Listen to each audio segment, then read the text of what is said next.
अस्सलाम वालेकुम, आदाब अर्ज़ है। आज हम बात करेंगे कि आप किस तरह जो है अपनी स्कॉलरशिप अचीव करने के चांसेस बढ़ा सकते हैं कि आपके ज़्यादा से ज़्यादा चांस हो कि आपको स्कॉलरशिप मिले फ़ॉरेन की किसी कंट्री में पढ़ने के लिए। मेरे केस में ये था कि जब मैंने अप्लाई किया तो मेरे पास 3 ऑप्शंस थे टू चूज़, कि एक तो चाइना था और एक जापान था और एक था यूरोप में चेक रिपब्लिक। तो उनमें से मैंने फिर जापान को चुना। तो क्या वजह थी कि मेरे पास इतनी ऑप्शंस आई। तो आज हम इसी पे बात करेंगे किस तरह आप अपने चांसेस बढ़ा सकते हो और ज़्यादा से ज़्यादा स्कॉलरशिप आप हासिल कर सकते हो, ताकि आप चूज़ करो कि कौन सा आपके लिए बेस्ट है। ना कि स्कॉलरशिप आपको चूज़ करे बल्कि आप स्कॉलरशिप को चूज़ करो। तो उसमें से नंबर 1 जो चीज़ है वो है आपकी परसेंटेज। कितनी परसेंटेज होनी चाहिए? लगभग मैं समझता हूँ कि 75 या उससे अबव जो है वो, 75 से नीचे मतलब फिर चांसेस बहुत कम हो जाते हैं। तो बेस्ट ऑप्शन ये है कि 75 या उससे ऊपर हो। आप उन लोगों को मैं ये नहीं कहूँगा जिन्होंने अब अगर उन्हें ऑलरेडी एग्जाम अपने दे दी है, अपनी डिग्री ले ली है, कि अब दोबारा जाके एग्जाम दो और 72 उठाओ या 75 उठाओ। किसी की 70 है, 71 है, 72 है, इट्स ओके अगर आप ऑलरेडी एग्जाम दे चुके हो। लेकिन अगर आप राइट नाउ आप इनरोल्ड हो, अपनी स्टडी कर रहे हो बैचलर्स में, फिर आप हर मुमकिन कोशिश करो कि आपकी परसेंटेज 75 से ऊपर हो बैचलर्स में, ताकि आप जो है इजीली मास्टर्स की स्कॉलरशिप हासिल कर सको। नंबर सेकंड जो चीज़ है जो आपकी प्रोफाइल को बेहतर बनाती है वो ये है कि ड्यूरिंग आप अपनी स्टडी के दौरान, चाहे वो बैचलर्स हैं, कुछ ना कुछ आप कॉन्फ्रेंस पेपर पब्लिश करते हैं, कोई कहीं ना कहीं एक रिसर्च पेपर पब्लिश करते हैं, अपनी ही यूनिवर्सिटी किसी प्रोफेसर के साथ आप काम कर सकते हैं उस जो जिस टॉपिक पर रिसर्च कर रहे हैं। आप आपका जो फाइनल ईयर थीसिस जो है, फाइनल ईयर प्रोजेक्ट जो है, उसमें से आप कोई पेपर पब्लिश कर सकते हैं, कोई कॉन्फ्रेंस पेपर पब्लिश करते हैं। तो ये जो है एक पॉजिटिव साइन होगा और ये आपके स्कॉलरशिप हासिल करने के चांसेस बढ़ाएगा। और तीसरी जो चीज़ है वो ये है कि आइल्स और टॉफल जो है आप दे के आप अपने स्कॉलरशिप हासिल करने के चांसेस बढ़ा सकते हैं।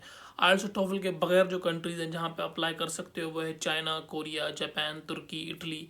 ये वो कंट्रीज़ हैं जहाँ पे आप बगैर आइल्स और टॉफल के अप्लाई कर सकते हो। सिवाय कुछ यूनिवर्सिटी की जो टॉप यूनिवर्सिटीज़ हैं वो आइल्स और टॉफल मांगती हैं, बट मोस्टली आइल्स एंड टॉफल की ज़रूरत वहाँ पे नहीं है। लेकिन उसके बावजूद इन कंट्रीज़ में भी अगर आप आइल्स एंड टॉफल कर लेते हो तो ये कंट्रीज़ में भी आपके चांसेस बढ़ जाते हैं। पर और भी बहुत सारी कंट्रीज़ हैं यूरोप में, अमेरिका में, जिनके लिए आपके ऑप्शन ओपन हो जाएंगे अगर आप आइल्स एंड टॉफल कर लेते हो। मेरे केस में मैंने टॉफल किया था और मुझे वो ज़्यादा ईजी लगा कम्पेयर टू आइल्स के। फर्दर आप लोगों को जो ईजी लगे आप इसके बारे में ऑनलाइन गूगल पे सर्च कर सकते हो। नंबर तीसरी जो चीज़ है वो है जॉब एक्सपीरियंस। अगर जैसे ही आपने अपने ग्रेजुएट किया तो बेरोजगार बैठे रहने से बेहतर है कि आप कुछ ना कुछ किसी न किसी चीज़ में आप जॉब पे लग जाओ, तो वो ज़्यादा बेहतर है। तो वो जॉब एक्सपीरियंस होगा 2 साल का, 3 साल का, 4 साल का, वो जो है आपके प्रोफाइल को ज़्यादा स्ट्रॉन्ग करेगा। क्योंकि कुछ स्कॉलरशिप ऐसी भी होती हैं जिसकी रिक्वायरमेंट होती है कि आपका एटलीस्ट कम से कम 2 साल का जॉब एक्सपीरियंस हो।